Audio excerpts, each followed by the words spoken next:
The question was, what are your goals for 2016? And so this one particular individual indicated that her goal was to become more self-disciplined. And she went through an entire laundry list of what she wanted to become more self-disciplined in. And it ranged from everything with her finances, her health, the typical things we all talk about, spirituality, and just a long list. And as I watched her go through this list, it wasn't a look of excitement on her face as she discussed it.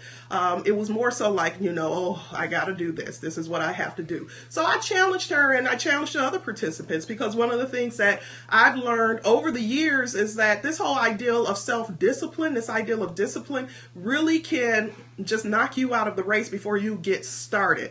Discipline at times can be a dirty word for a lot of people, because this ideal of forcing yourself to do something, whereas it may sound good, because think about it, we've kind of been conditioned to think self-discipline is regarded as a virtue. Now, don't get me wrong. I know that there is benefit in being able to set goals for yourself and achieve those goals. But for many of us, we've kind of just taken this whole concept of self-discipline and just made it to something that it shouldn't be. And it actually negates what it is we're trying to achieve. So at times we have to look at self-discipline as not only overrated, but it can be very counterproductive to what it is that we're trying to achieve, because it oftentimes causes a person to be more self-deprecating.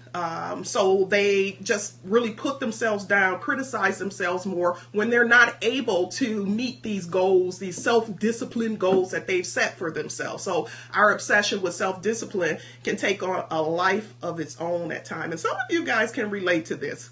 We feel we're not self-disciplined enough, and so people will just fill their waking hours in just trying to put so much energy in becoming self-disciplined about whatever that is. They're counting calories, they're just counting every penny, they're and just really putting so much energy in things that's not really exciting them. And so what I challenge the group Sunday to think about is that, and I shared this on social media yesterday, when you have a passion, when you're passionate about something, self-discipline isn't an issue. Self-discipline isn't an issue. So one of the things that I challenged this particular woman to do, and that I shared, I will continue to challenge her to do if she just joined some of our initiatives this year, is that you don't want to necessarily focus on becoming self-disciplined, because think about it. The whole ideal of self-discipline suggests that we are taking something away. And typically it's something away that we enjoy doing.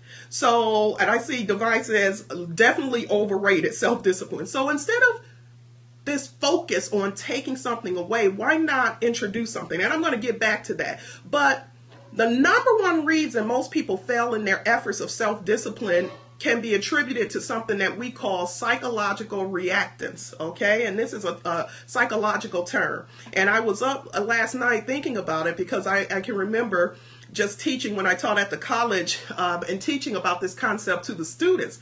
And it was a novel concept for many of them, but so many of us can relate to it. I think all of us can relate to it. So what is psychological reactance?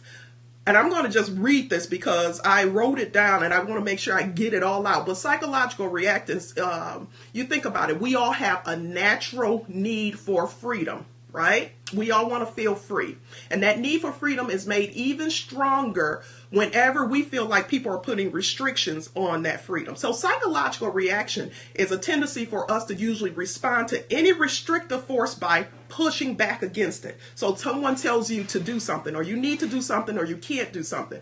Even if it's something we never really wanted to do, the fact that someone told us we can't do it makes us want it even more. So when a person perceives any type of threat to their personal freedom, and you all can relate to this, I know, even in the workplace, think about it, even at home, think about it. Any type of perceived threat to your personal freedom, you are going to inherently behave in ways to prove that you indeed have control over your freedom. And you're not controlled by another person, even if that person is yourself. So I'm going to say that again. We can react with this tendency of psychological reactance against ourselves. So all these very self-limiting, self-discipline restrictions we're putting on ourselves can actually make us angry at ourselves for doing that. And we start to push back against ourselves. That becomes just a vicious cycle. And that's why one of the things I shared in the workshop with the young lady is that, think about it. I didn't know her. This was the first time I met her. And I said, I can guarantee that this has been a goal of yours for many years. And probably every new year, you're saying you're going to become more self-disciplined. And she agreed with that, because most of us do. Because it's the reason that we continue to make that a goal, I'm going to become more self-disciplined, is because this ideal of self-discipline and forcing ourselves to do things we really don't want to do never works. Even if it works, it doesn't sustain. So a person can become very self-disciplined temporarily, but after a while they revert back to doing what makes them feel like they have control of their freedom. So psychological reactance is aroused whenever you feel you're given a direct order or told that an activity is not possible or not allowed. And like I said, we can tell ourselves that, and we can react with psychological reactance on ourselves. When we're pushed, when people are pushed, we tend to push back. So when told we can't have something, we tend to want it even more, even if it's counterproductive to our goals. So we talked about just freedom, and that's a major tenet in this whole ideal of psychological reactance. When the participants came in on Sunday, one of their tasks before they even came into the room to sit down was to answer the question, what does the next level you look like, in one word? One word. And there were more than one person who wrote the word free.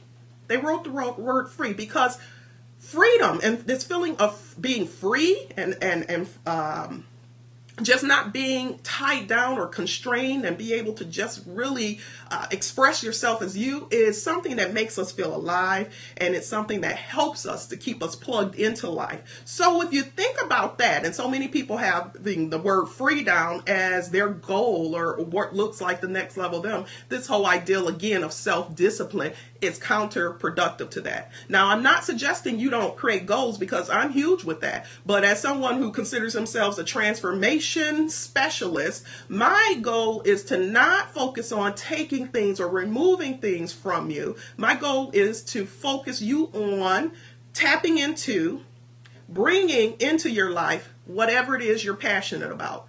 Because I believe that if you have a passion, and you tapped into that passion, self-discipline takes care of itself on its own. It's not anything you have to put a whole lot of energy in. So I had a client many years ago, and this is a perfect example of this. And she would come in, I was seeing her for several years, the same presenting issue, her desire to lose weight. And she would have peaks and valleys. She would go through periods where she'd be very successful, lose weight, and then periods where it would all come back. And it just became just a constant vicious cycle year after year. You know, this was her focus, primary focus. And so even when I try to shift the focus, because for a lot of us, think about this too, self-discipline, we'll find things to say we need to be self-disciplined on, and that whole ideal of self-discipline serves as a scapegoat from us focusing on what really needs to be focused on. Because again, people who are tapped into their purpose are living life, and everything else is falling into play. So I challenged her after hearing this for years and seeing the peaks and valleys and nothing that really sustained for her. I said, you know, I want you, for the time being, let's suspend any desire you have to lose weight. That's not going to be the focus anymore. We're going to focus on helping you tap into what it is you're excited about, what it is you're passionate about, and you have to put your energy into that. And I tell you guys, within like 8 months of her tapping into her passion, and for her, she found that she really, really loved to just design things, like help do like interior design or help people design their house and it just became so exciting to her. And within 8 months, without even trying, she lost like 35 pounds. She lost 35 pounds without even trying, because she took that focus and all that energy off of, losing weight, and instead tapped into and moved into her passion. It moved into her passion. And so all this energy and focus she had been putting so much on something she really didn't want to do, something that made her feel like she was not tapped into her freedom, it took the back seat. and really just flowing into her passion took precedence, and those things she was putting the energy in just seemed to fall into place. And so that's what can happen with us. And I want to just tell you guys, if any of your goals that you have, any of your goals for 2016, right? Because we're claiming big things in 2016. So any of your goals that you have for going to the next level if it involves a perceived sense of restriction or removal of your freedom, or you're told you can't have something, understand that it's not going to be successful. That's why so many people by February and March, those New Year's resolutions are gone. I always say New Year's resolution. When you think of the word resolution, it's like perfume. They go on strong. So those first 2 weeks of January, you're on strong, but over time it begins to fade. And how do you prevent that from happening? Is that you, instead of, again, tapping into things that gives you this sense of perceived lack of freedom that's going to cause that sense and that psychological reactance to activate, instead tap into what you're passionate about. Tap into your purpose. So I want to challenge you all not to focus your New Year goals on becoming more self-disciplined. Like, if that's something you want to say, let's reword that, because a lot of transformation and change has to go just with the change in the mindset. And I see Divine says tap those hearts, because it's true. And I know Divine Systems is a therapist in Georgia, so I know that, in the Atlanta area, so I know that she can relate to this very well, that when clients come in and it's all about what they need to do, and it's related or tied to something that's restricting, it's not very successful for them. So more often than we realize, the attainment of true happiness and joy in life is as simple as a shift in our perspective. So shift your perspective, because we're told that whole idea of saying, I want to become more self-disciplined is virtuous, and people say, oh, wow, here's a person who's trying.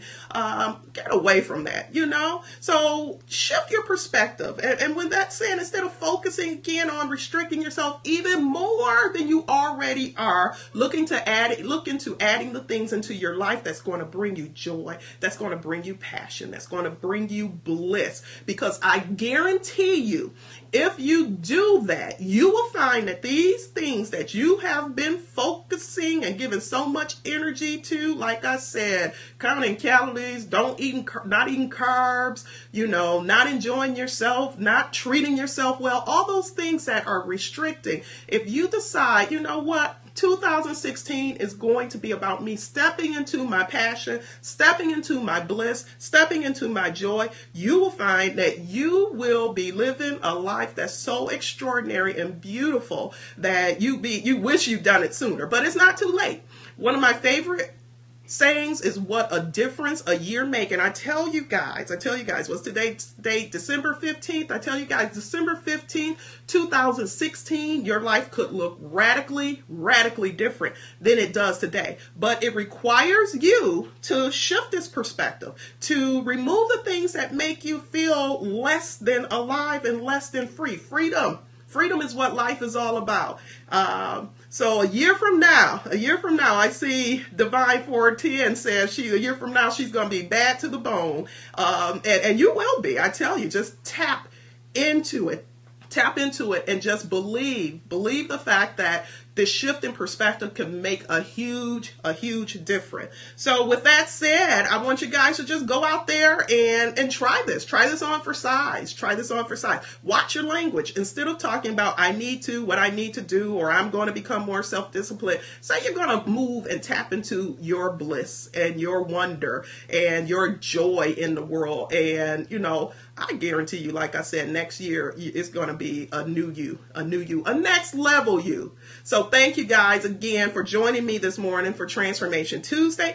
Get out there, live your life in full bloom, and just start gearing up. Get that momentum started for the new year, because it's coming, guys. And be sure to join me.